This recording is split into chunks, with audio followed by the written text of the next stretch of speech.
Hello, everyone. We are TrondHack team, and we consist of me, Artur, Wojciech, and Marcin. We are all based in Trondheim, and we are on a daily basis researchers who try to improve our buildings so that they are more sustainable. And one way to do that is by applying the circular practices. And one of those is to reuse building components in new buildings. But this is not easy task because you need to first know what elements are available to reuse, and then you need to implement them in your new design. So in this hackathon, we are trying to improve this workflow by applying Speckle for exchanging data from old buildings to material bank and then to new design. So I will show you now the first step of our workflow. So we take a BIM model. Here I'm showing Revit, but it could be also any other software that is implemented in Speckle. We send the model to our raw models branch.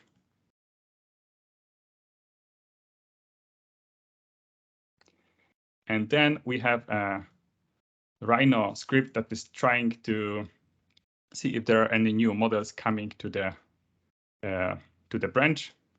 And if it notices a new model, it will try to withdraw all of the elements that could be reused.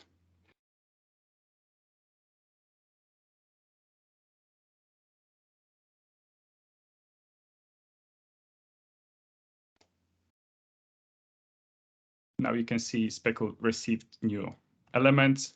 It's trying to recalculate the script. And now I can see all of the elements that are reusable in Rhino viewport. Then what the script does, it's rotating all of the elements into the form that we want to have in our material bank. And it sends it to our pre-processed branch. And I will now give voice to Wojtek. Okay, so my part was enrichment of elements by LCA data. So the workflow is as follow, as Artur mentioned. So I received the elements from pre-processed branch, then using their parameters, geometry to read volume, add information about LCA properties, and create a new commit on another stream, which is Trondheim Bank. So this operation might be triggered by using webhooks, which are available on Speckle, or for this purpose, just simulating this action by Postman request. Yeah, and as we see, new commit is available. So right now, I give my voice to Marcin.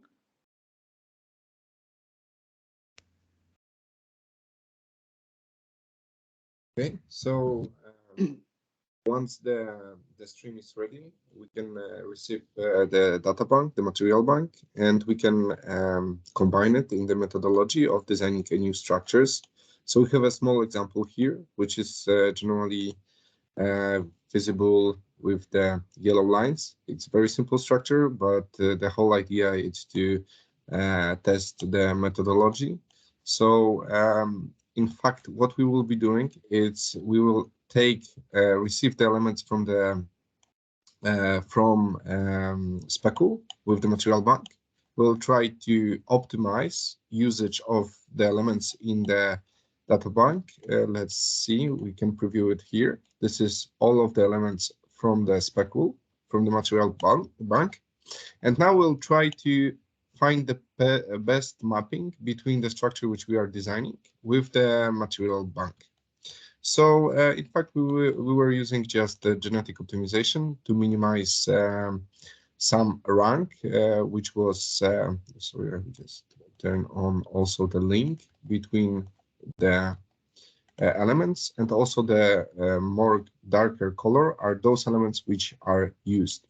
So we have to use genetic optimization to minimize the ranking, which is some multiplication of different values.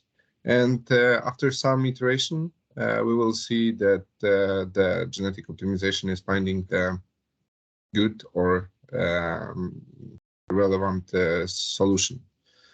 So this methodology is allowing us to